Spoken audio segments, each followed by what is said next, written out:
It's still dark outside.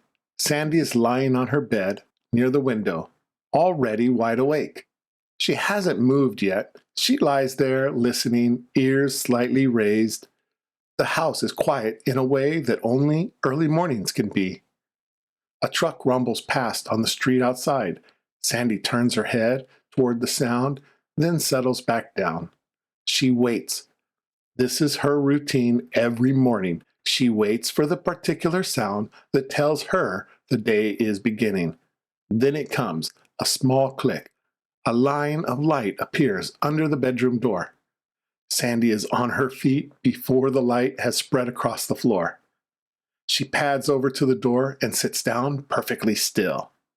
She can hear Mike moving around inside. Then the bathroom tap turns on. She stays where she is and waits. The bathroom door opens. Mike steps out into the hallway. He doesn't speak to her yet, and she doesn't bark. They walk to the kitchen together in silence.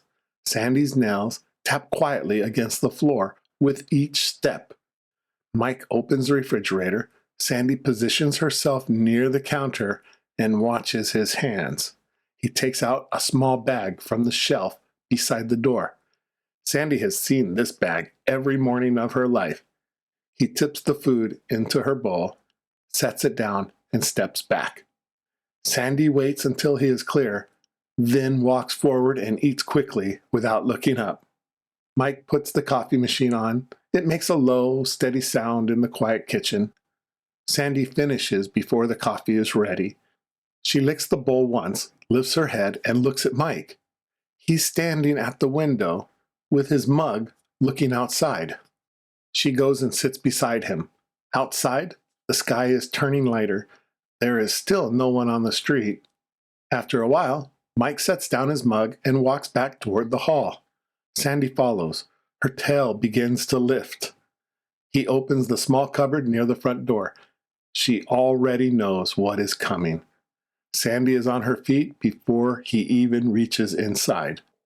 Mike takes out the leash. Sandy moves to the front door and stands with her nose pressed against it. Her tail moves in wide, slow arcs.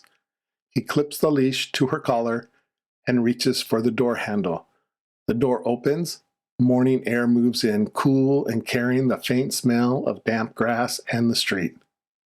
Sandy steps outside first. She stops on the path for a moment, nose lifted, reading the morning. Then she walks forward and Mike follows. They move down the street together. The sun is just coming up over the rooftops. Everything is still quiet. Sandy doesn't know what day it is. She doesn't know what the day ahead holds. She knows the leash is on, and Mike is beside her. She knows the morning smells exactly right. That is enough.